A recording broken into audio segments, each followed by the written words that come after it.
decided to join us. I'm Pamela Forward, President and Executive Director of Whistleblowing Canada Research Society.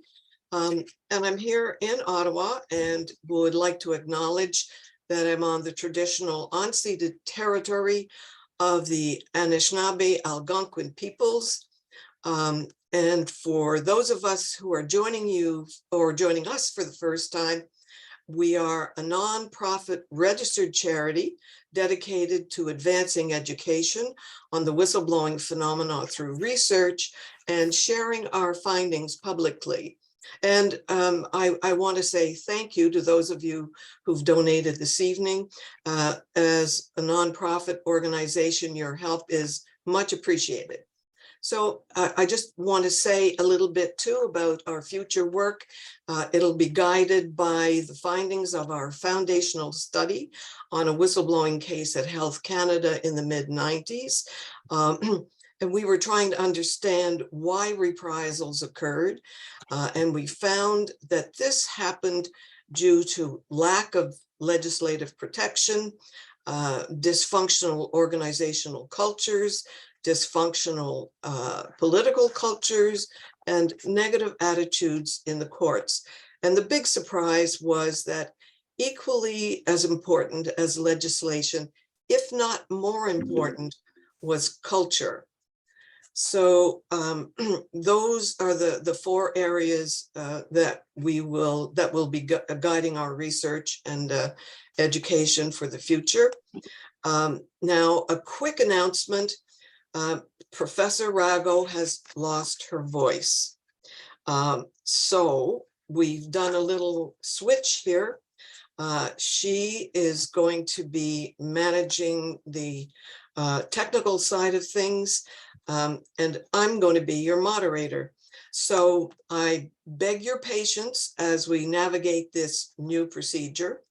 Most of you who've attended before will know that Professor Rago she teaches in the School of Public Policy Administration at Carleton and has led our webinars since the beginning. I'm missing you already, Paloma, even though it's just for one night.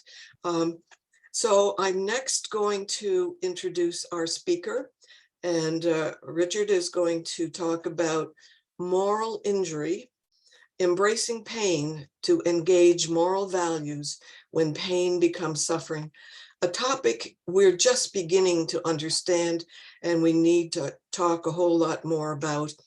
He'll speak approximately for 35 minutes, and then we'll move to questions and answers. So you could ask the questions orally or in the chat at the bottom. So with that, I'm going to introduce Richard. Richard Rappaport is a master of social work and a psychotherapist. He's also a member of our advisory board. He's a trauma specialist and sex and couple counselor in private practice and with Health Canada. He's also a teacher, an organizational consultant, and author with both public and private sector experience, as well as having extensive military experience as a civilian and in uniform in Canada and the United States. His current area of interest relates to the impacts of moral injury on corporate and organizational employees, as well as with military personnel and first responders. So Richard, I'm now turning proceedings over to you. Thank you, Pamela. I'm very pleased and honored to have this opportunity. And so just to be clear, we are talking about institutional wrongdoing. So we're talking about governmental, corporate, academic, and organizational villainy. It might seem like a strong word, but that's what it boils down to in so many cases. Just last week, I spoke with a very young and truly extraordinarily talented federal government intern. who was a Health Canada client of mine. And I couldn't make this up. And it's with perfect timing for the purposes of opening this presentation. Her supervisor, who was a man in his 50s, had informed her that they would have to go to lunch together because, you know, he does that, quote unquote, with all the interns. So she felt quite uncomfortable. And so in order to get it over with, some days later, she proposed, you know, that they do so and set up a time and day. At the lunch, the supervisor suggested that they drop by his home afterwards, as he had some papers, you know, to pick up. So she felt that she was the pickup and politely declined, but the supervisor insisted and did so anyways. So once in front of their home, once in front of his home, he again suggested that she come into the home, in this case, so that the intern could meet the supervisor's dog. So again, with growing fear and consternation, she declined the offer. And in good conscience, and particularly to avoid this happening to any future interns, she later decided to report the incident to those responsible for such matters.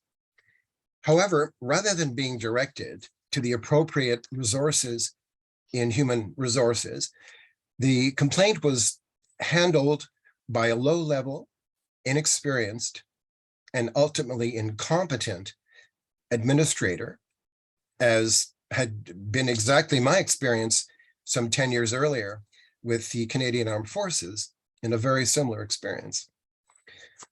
The first words out of the mouth of this administrator in front of the intern, after hearing of the details, was to say, well, my experience of him has not been the same. And then she added, and all about her, I've never dealt with something like this. Apparently so. Grotesquely, the conversation was turned towards the accused, towards that person accusing the perpetrator. And this administrator told my client that, you know, he's really taking this hard. He's been crying and he might not be able to come back to work for a while. He has to take time off work. So presumably to spend more time with his dog. And even more obscenely, the intern was told, well, after all, it was you who asked him out.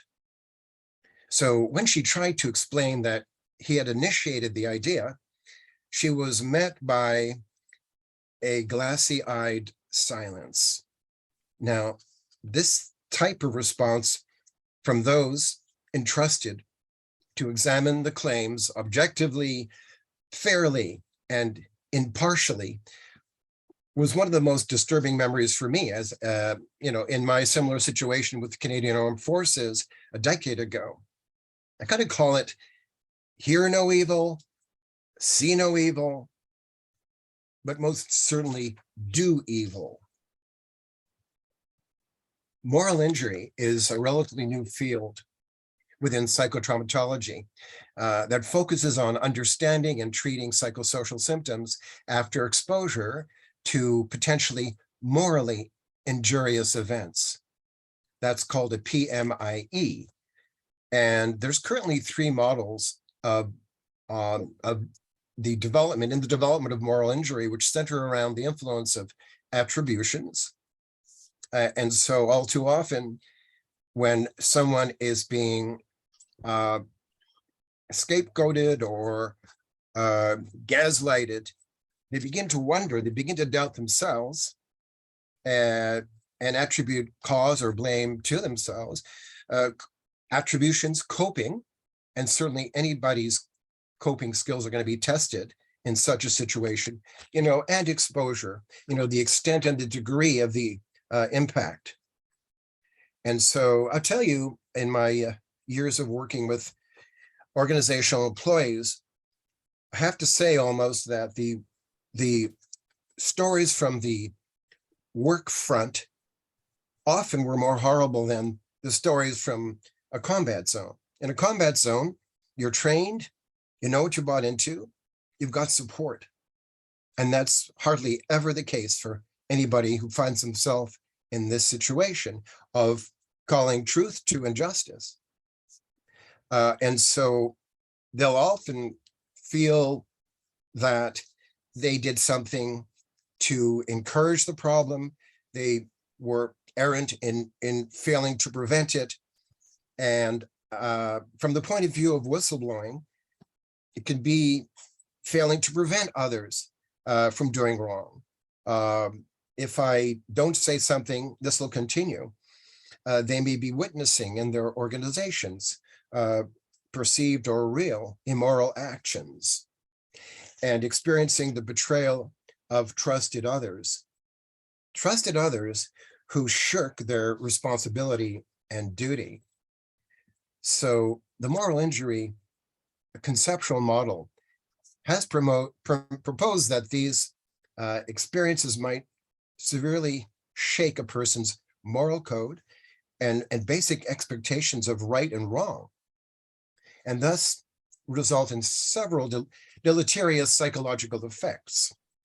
There's a cause and effect process that's been termed moral injury.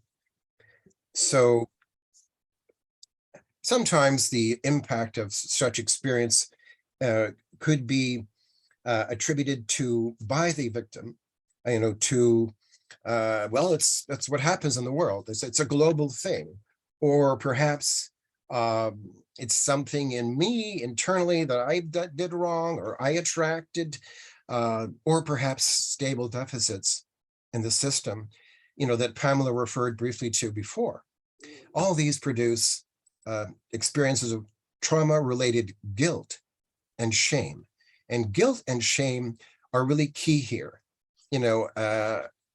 These experiences, may in turn trigger significant moral dissonance, which, if left unresolved, could lead to the development of post-traumatic stress disorder symptoms, along with deep psychological, behavioral, and spiritually aversive consequences.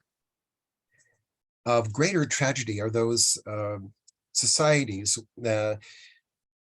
on a broader level that turn away from individual suffering and there's silence. So in countries and in organizations, in families, in communities, this type of suffering can occur at all of these different levels. And just to take a moment to stand back and look at this from the frame of human suffering as regards warfare, Humanity's suffering from war has been known by many names. In the Civil War, it was soldier's heart. In the Great War, the First World War, it was shell shock, and then battle fatigue in World War II. And since Vietnam, there's been a reference to post-traumatic stress disorder. By the way, in Canada, we call it operational stress injury, which is a much healthier way of looking at it. If you think about it, it's related to service. It's a stress injury. It's not necessarily a disorder, So humanity suffering from war has been known, again, by many names. But they represent the same set of symptoms and reactions resulting from combat. In some instances, the emphasis was on the physical or emotional aspects of war, as evidenced by the description of shell shock and battle fatigue, while more recently, the emphasis has been on the psychiatric, as exemplified by PTSD. Likewise, the interventions proposed to handle these symptoms varied. For shell shock and battle fatigue, the recommended remedy was rest. a break from the arduous activities of combat. Now, implicit in this approach was the belief that the body and spirit possessed natural healing powers for one to recover from the physical and emotional demands of combat. In contrast, for PTSD, it was professional health care providers that were necessary to provide therapeutic interventions, often requiring months and sometimes years of treatment, and with no guarantee of recovery when not well done. Now, more recently, attention is turned to another consequence of war, and unlike soldier's heart or shell shock or battle fatigue or PTSD, which focused on the physical or psychological, moral injury tends to focus on the spiritual sufferings of war. And although scholars and clinicians and researchers have struggled to define moral injury, a core element is the universally recognized transgression from one's deeply held beliefs and values, or betrayal from those entrusted with authority. The suffering caused by moral injury is complex and inextricably enmeshed in the psyche. The proposed definitions of moral injury overlap significantly with other psychiatric disorders, making diagnosis and treatment elusive. Indeed, it's not even clear that what is being described is an injury in the medical sense of the word injury. Yet clearly a moral injury can result in emotional pain and suffering, robbing one of faith and love and hope. So for sure, interventions that restore faith and love and hope are elusive. And it's not clear whose job it is to restore these lost passions. While research on moral injury has primarily focused on the military trauma treatment, new ways of expanding our clinical understandings, and a greater diversity of therapeutic intervention with moral injury are paramount. Moral injury has been described as profound psychological distress that can arise after perpetrating or participating or being a victim of or failing to prevent or witnessing events that transgress an individual's moral or ethical code. Moral injury is not a medical disorder, but it can arise alongside or contribute to the development of PTSD, as well as other medical health problems. And the similarities in symptoms between PTSD and moral injury include triggering, re-experiencing, avoidance, and numbing. However, it's been argued that moral injury and PTSD are two separate constructs with unique characteristics, and the combination of the two leads to higher risk for suicide ideation and suicide attempt, at least in research done with military personnel, the combination of the two. So whether moral injury is a precursor to PTSD or simply exacerbates the symptoms, it should not be excluded when treating people diagnosed with PTSD, that's for sure. And I previously looked at stressors in policing, in addition to the normal operational stressors of fatigue and shift work, lack of time spent with family and friends and paperwork. But there's also organizational stressors related to, in this instance, the culture of policing, such as in all bureaucratic organizations, red tape, staff shortages, inconsistencies in leadership, and the perception of having to prove yourself to the organization. A third category of stressors emblematic of more contemporary policing could be conceived as societal stressors, in which it is felt that one has been forced to abandon the moral contract of service to others within the community. So the specifics and particularities of moral injury require that we rethink our traditional trauma-oriented approaches to some extent. There are characteristic and definitive differences, as I said, in the predominant painful emotions. With PTSD, it can be fear and horror and helplessness and a loss of safety. With moral injury, we're looking at guilt and shame and anger and a loss of trust. The case has been made that the treatment of moral injury needs to expand beyond the confines of psychiatry and what can be called the pathologization of human suffering. And specifically within the US military, veteran treatment population from which most of the research has emerged. Current evidence-based treatments for PTS symptoms rely on exposure paradigms, which is directed towards faulty thinking and the resultant manufactured emotions of self-blame and guilt and shame, which are kind of insufficient in terms of certain aspects of moral injury, where the individual might have done no wrong at all. And so debate reigns over whether cognitive or fear-based trauma concepts and the role of habituation in the treatment are sufficient to explain and respond to the really self-oriented negative moral emotions, such as shame and guilt, which are a central feature of moral injury.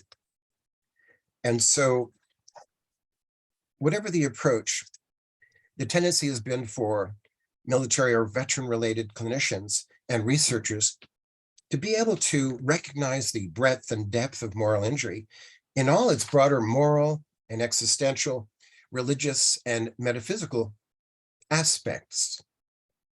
Yet, they were confined to the restrictions of psychiatric methodology. And so when early psychiatric theorists of moral injury identified symptoms such as impairment and despair, problems of trust, as well as deterioration of character, their focus was on clearly identifiable symptoms in individuals and dysfunctional organizational patterns in terms of interpersonal context and organizational structures. And so one piece of research on moral injury in healthcare noted that healthcare requires detectable behaviors and indices that can be recorded in an objective manner and stand up to the expert scrutiny. And so primarily a lot of research really is done on the basis of insurance and other relevant claims and benefits, the diagnoses as well. And the difficulty, of course, would be that the realm of moral injury is not conducive really to such concretization. And so a case has been recently made for an ontological approach, allowing for the impact of moral injury on the totality of the person, and not just in regard to, psychiatric symptoms. And so let us look at institutional betrayal. Without referring to the researchers involved, some kinds of institutional betrayal are grayer and more murky and are more about the institutional equivalent of neglect, of not trying hard enough because it was inconvenient, of not being willing to stick out one's neck in case that neck too became caught in the maw of whatever more malevolent stuff was going on. So people holding back from doing what they're supposed to do to keep an organization honest and fair and impartial. So there's an article on cowardice in the May-June 21 edition of the Journal of Trauma and Dissociation that refers to a specific, less obvious, and still as harmful set of actions, contrasted with the typical type of institutional betrayal, institutional cowardice, in which the author perceives as a knowing knowing or consciously motivated act. An intentional decision to go in on a particular direction and allow a vulnerable person or persons to be harmed. So some decision was made in the unmentioned organization in which my client approached regarding her malevolent supervisor. A decision was clearly made to keep this at as low a level as possible and to mishandle the procedures as much as possible.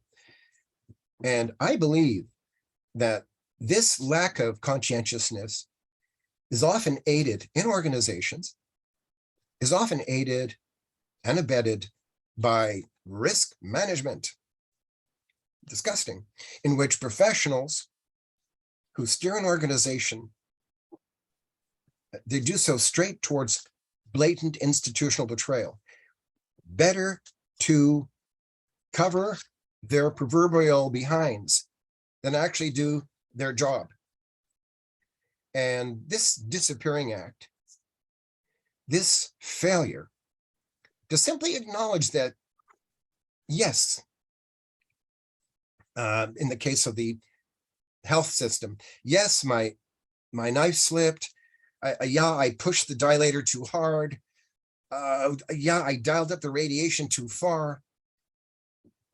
In a word, not really admitting to that, it's cowardice.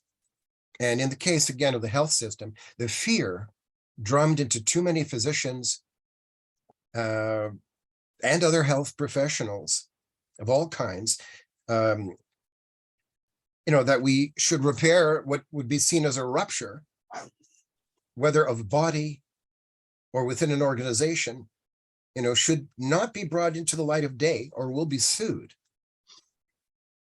So it's ironic in the many cases, the plaintiff in these situations can say that I can forgive the error. I can forgive the error, the medical error, and we'll come back to forgiveness a little later on. But I cannot forgive the post-surgical abandonment. I cannot forgive the absence of apology.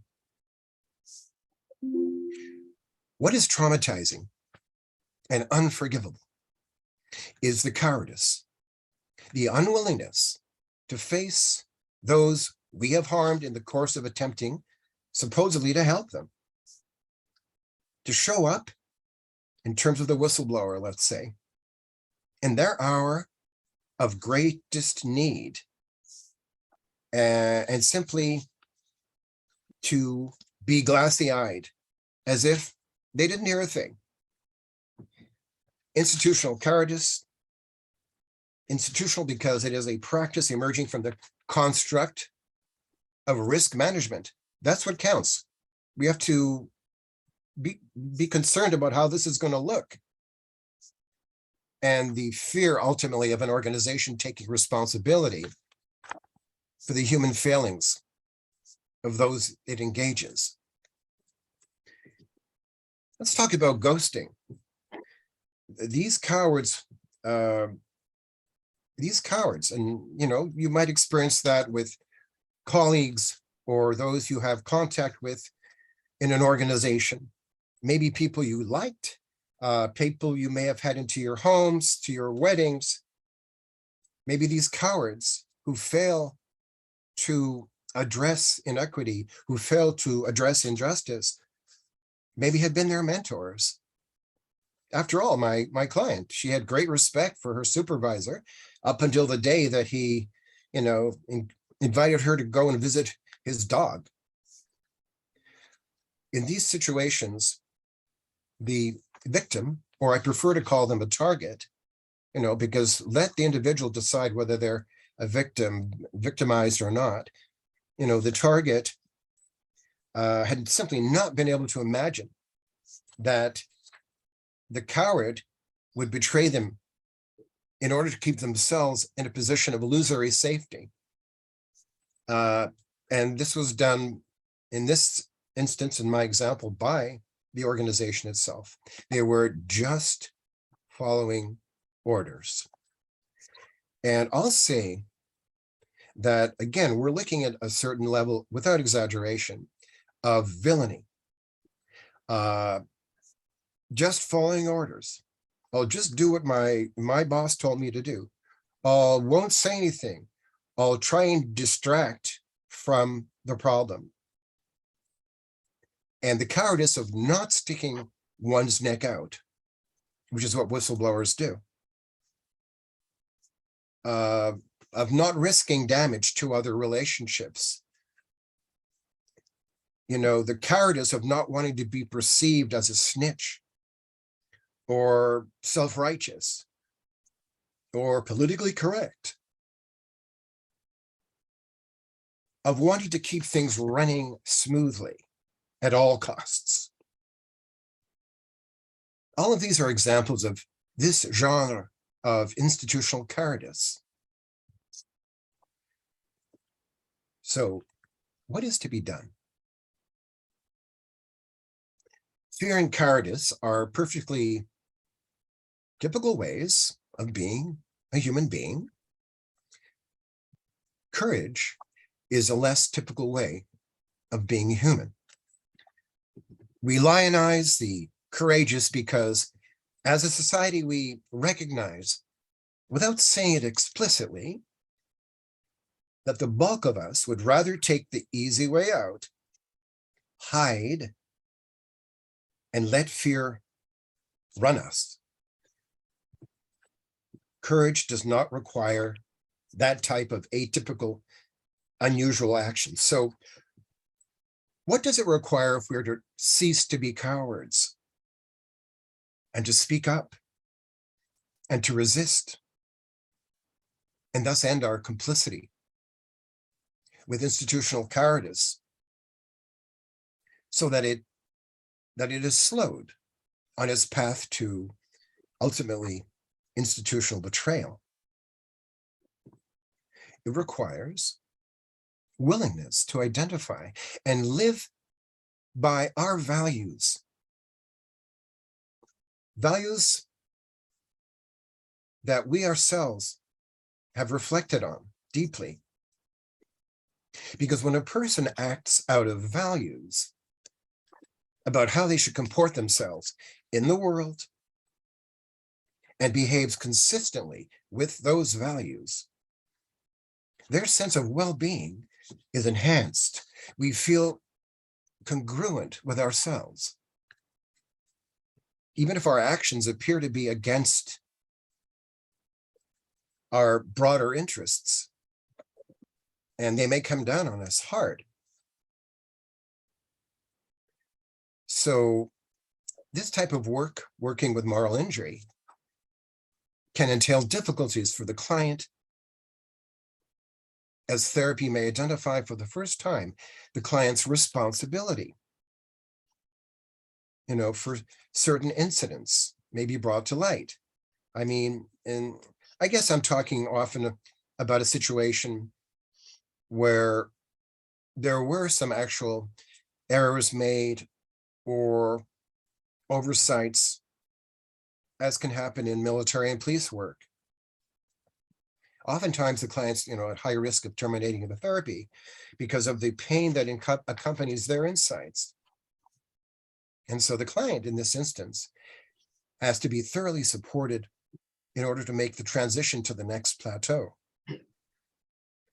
And now, whether cognitive behavioral therapy, which is the standard, or for instance, EMDR, eye movement, desensitization, and reprocessing, which I've used now for 24 years with really remarkable success. The clinician should go to great pains, to help the client address issues of responsibility. By example, using the cognitive interweave to point out how, in the case of the military, how young they were when they went to war. Remember that. Or you just did what you were trained to do. Cognitive interweaves try to reduce the impact on the individual.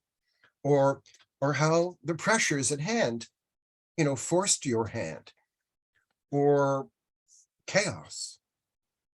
And my former military science professor at Washington University, himself a Vietnam War veteran, described war as organized chaos. And so with this understanding, an individual who has war-related PTSD would come to understand that there were many, many, factors involved that were beyond their control, beyond his or her or their control. Now, in my own experience of being a Canadian Armed Forces cadet, lieutenant and platoon leader, as well as having undergone reserve infantry officer training with the US Army, as part of my research on PTSD,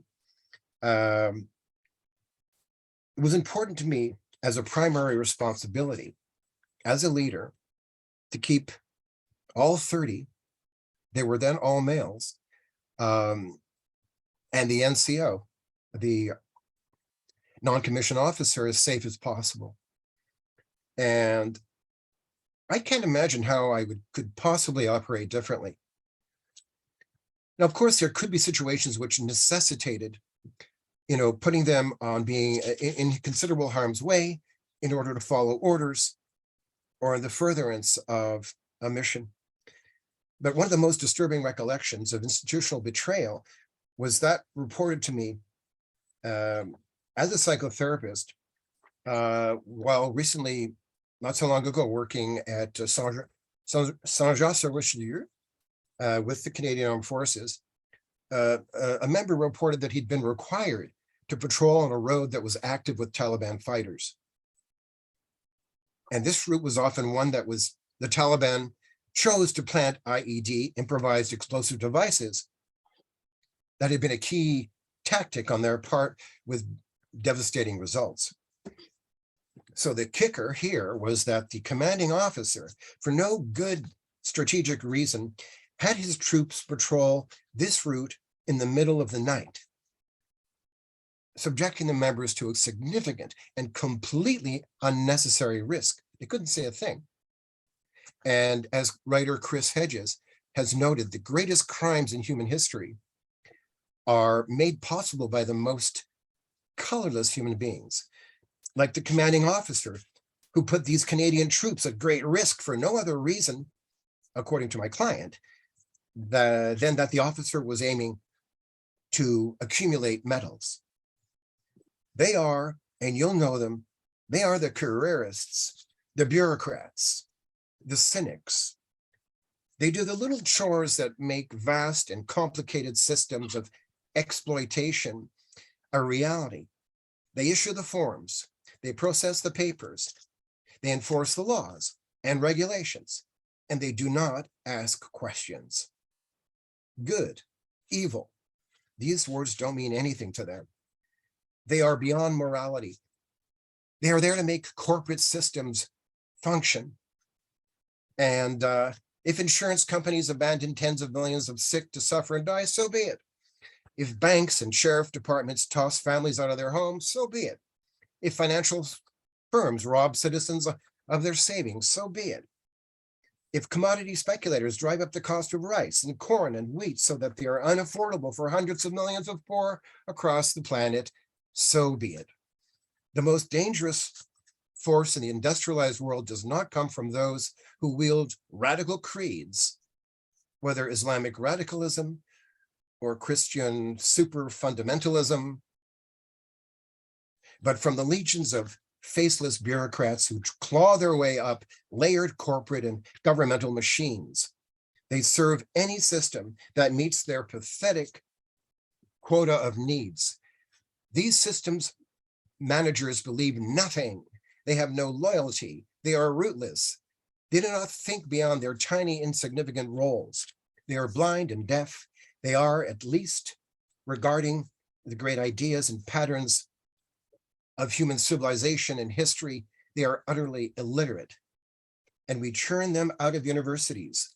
Lawyers, technocrats, business majors, financial managers, IT specialists, consultants, petroleum engineers, positive psychologists, communications majors, cadets, sales representatives, computer programmers, men and women who know no history, know no ideas. They live and think in an intellectual vacuum, a world of stultifying minutiae.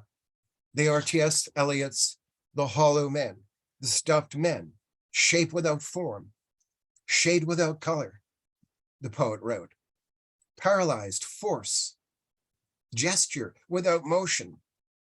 It was the curists who made possible the genocides, from the extermination of Native Americans to the Turkish slaughter of the Armenians, to the Nazi Holocaust, to Stalin's liquidations. They were the one who kept the trains running. They filled out the forms and presided over the property confiscations. They rationed the food while children starved. They manufactured the guns. They ran the prisons. They enforced travel bans, confiscated passports, seized bank accounts, and carried out segregation. They enforced the law. They did their jobs. Political and military careerists backed by war profiteers, of course, much more so in the United States, have led them into questionable wars, including World War I, Vietnam, and Iraq. And millions followed them. Duty, honor, country, carnivals of death, they sacrifice us all. And in the futile battles of Verdun and the Somme in World War I, 1.8 million on both sides were killed, wounded, or never found. In July of 1917, British Field Marshal Douglas Haig, despite the seas of dead, doomed even more in the mud of Passchendaele. By November, when it was clear his promised breakthrough at Passchendaele had failed, he jettisoned the initial goal, as the Americans did in Iraq, when it turned out there were no weapons of mass destruction, and opted for a simple war of attrition. Haig won if more Germans than Allied troops died. Death as a scorecard. Passchendaele took another 600,000 more lives on both sides before it ended. It's not a news story. Generals are almost always buffoons. Soldiers, just to say that, just to continue now with, I would say, this is why perhaps you have, or perhaps this would be an explanation of why our ruling elites, of why our upper management or supervisory or inhuman relations people do nothing about things such as climate change, or refuse to respond rationally to economic meltdown. These are circumstances that interfere with the very viability and sustainability of the system. And bureaucrats know only how to service the system. And so I'll say that to continue with the question of how to deal with moral injury, I would say that we could think, for one, of the F word, as I describe it, the word being forgiveness. Because if we focus on the word forgiveness,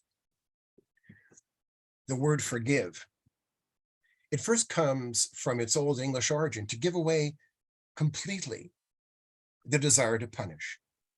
There's a second meaning.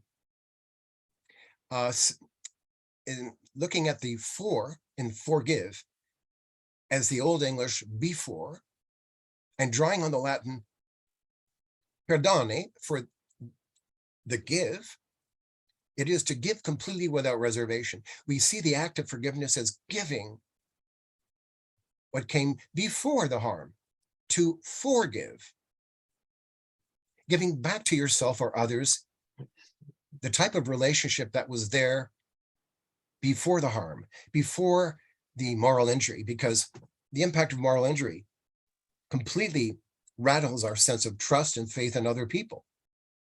And we Richard, start, Mm, sorry, I'm I can finish in your 2 minutes. discussion is wonderful. Yeah, people are just really anxious to ask questions. I want you to know that. And I know that there are a million people who have a million questions. Well- So 2 more minutes and we can go for a few more minutes over time if that's okay with people. Absolutely, absolutely. I'm Okay. doing a little editing as we go along here. Okay, So just to say, one issue about values and moral injury. Um, moral values are social values, and these are those values that are taking the greatest impact. And so in the example of the story I shared at the beginning, we can see how the person who suffered in relationship to the supervisor, but also the other people involved, for them, as would be likely for you, stepping back onto having a renewed sense of our own personal values, that path is likely the best way to regain our connection to the social community at large and reconnecting with others in a values aligned way. that's it. Mhm. Thank you so much. So you, I'm sure, unleashed a torrent of thoughts and feelings, and you've put into words so many things that we've all, so often thought and wanted to say, wanted to express. So I'm going to open the floor now for questions. So whoever would like to go first, now is your chance. Marianne. Thank you. I put my hand up because you said something that really got me thinking about the systems that we're all living in. And it's this notion of what happens when you lie and cover up or bystand, and then what happens when you tell the truth and seek justice in the power structures that we have that are very, top down, autocratic. Like we do live still in this kind of undemocratic world, really, the notion of democracy that a lot of us have. So to me, that's a really good place to kind of look at how we can answer the question that you asked of, what do we do? How do we address this morass that we're in? So I don't know if that's your question. What do well, we do? yeah, like what, so, in terms of the systems that we have, what should happen when people come forward and raise concern about abuse of power or corruption or fraud or whatever's going on, instead of just putting their head down and pretending that they're not willing to risk their own personal job or their own, and then the people that do are just getting all this reprisal. So I guess, like, how do we put into organizational structures, policies, whatever, in order to address that dynamic of we're rewarding people hiding the truth? Yeah. I mean, in a better world, I see creating structures and mechanisms for whistleblowers to, with complete confidentiality, to bring their concerns to a group of people who are fully trained in all aspects of moral trauma and injury and aspects of whistleblowing, and perhaps independently of the organization, ideally, would be able to handle such, concerns in a way that those who've been done wrong don't have to fear about repercussions, at least, until a case is fully formed, shaped, and developed to the point where it can be brought to management. So this would be a separate body Mm. that would have the necessary expertise, competence, and if you will, courage, to assist that individual who claims that they've been done wrong to. Anybody else?